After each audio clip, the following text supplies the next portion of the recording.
주 안에 복된 새날을 밝았습니다. 오늘 수요일 새벽 하나님 말씀은 사무엘하 8장 6절부터 8절까지 말씀을 중심으로 에브라임 수풀의 심판, 칼보다 무서운 수풀이라는 제목으로 말씀 연회를 함께 나누고자 합니다. 드디어 다윗의 군대와 압살롬의 반역군이 에브라임 수풀이라고 하는 곳에서 정면 충돌했습니다. 숫자로만 보면 압살롬의 군대가 훨씬 유리해 보였을지 모릅니다. 하지만요, 결과는 참혹했습니다. 다윗의 노련한 군사들 앞에서 이스라엘 백성들은 힘없이 무너졌고, 그날 무려 2만 명이라는 엄청난 숫자가 목숨을 잃었습니다. 그런데 오늘 본문에서 가장 주목해야 될 구절은 8절입니다. 그 땅에서 사면으로 퍼져 싸웠으므로 그날에 수풀에서 죽은 자가 칼에 죽은 자보다 많았더라 라는 구절입니다. 전쟁터에서 사람이 죽는 것은 당연히 지금은 총이지만 드론 폭탄이지만 미사일이지만 옛날에는 칼이었지 않습니까? 칼과 총, 칼. 전쟁터에서 사람이 죽는 건 당연히 칼 때문이어야 하는데 성경은 이상하게도 수풀이 더 많은 사람을 죽였다라고 기록합니다. 빽빽하고 험한 숲이 반역자들의 발을 묶고 그들을 삼켜버린 것입니다. 인간의 지략과 숫자가 하나님의 창조물인 자연 앞에서, 즉 하나님의 섭리 앞에서 얼마나 무력했는지를 보여주는 대목이라 하겠습니다. 오늘 본문을 통해서 얻을 수 있는 교훈 첫 번째는 전쟁의 승패라고 하는 것은 숫자가 아니라 하나님께 모든 것이 달려있다는 것입니다.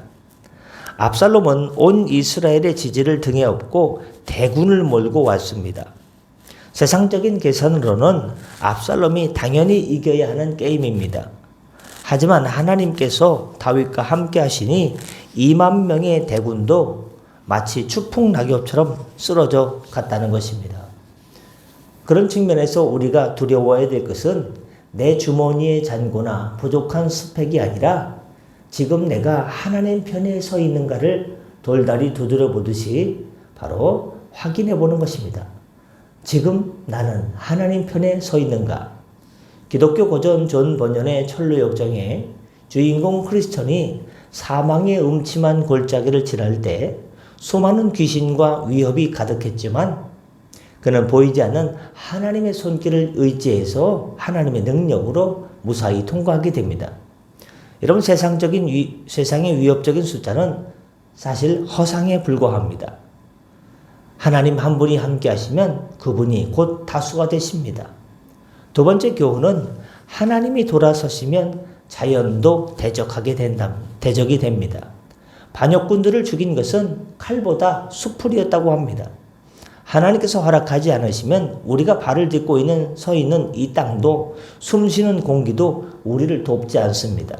반대로 우리가 하나님 편에, 하나님 안에 서 있으면 거친 수풀도 우리를 숨겨주는 요새가 되고 맙니다.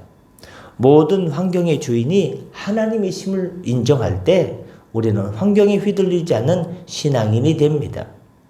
현대소설 어네스트 해밍웨이의 노인과 바다를 보면 노인 산티아고는 바다와 싸우며 거대한 물고기를 잡지만 청새치죠?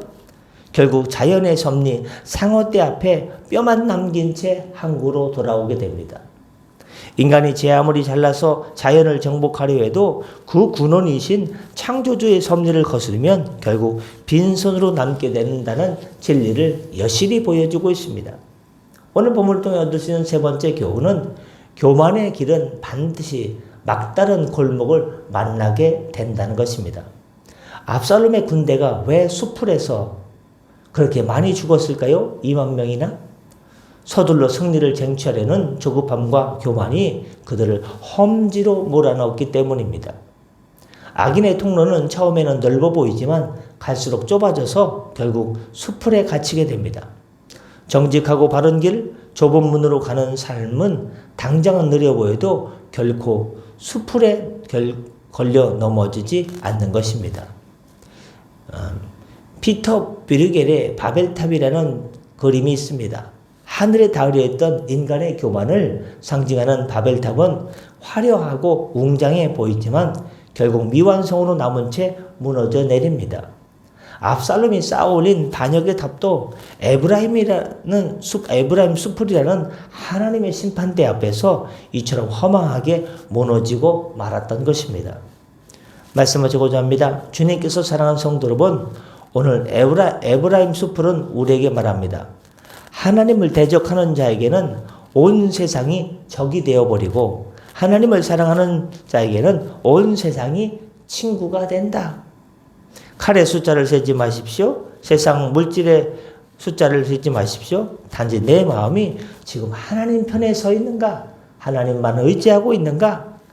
단지 내 마음이 하나님께 다윗처럼 합한지를 살펴보시길 바랍니다. 우리가 하나님 안에 거하기만 하면 나를 죽이려던 숲풀도 나를 죽이려던 세상도 나를 지키는 울타리가 되어줄 줄 믿습니다.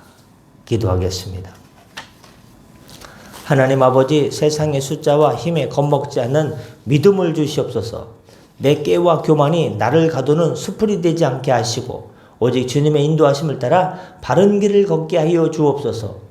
환경을 다스리시는 하나님을 신뢰하며 오늘 내게 주어진 삶의 자리에서 겸손히 주님과 동행하게 하여 주옵소서. 하나님 새로운 일자리를 주시고 연약한 성도들 회복시켜 주시옵소서. 오늘도 함께하여 주옵소서. 이 모든 말씀 우리 구주 예수님의 이름으로 감사하며 기도드렸사옵나이다. 아멘. 다 같이 자로 기도하시고 편하게 들어가시겠습니다.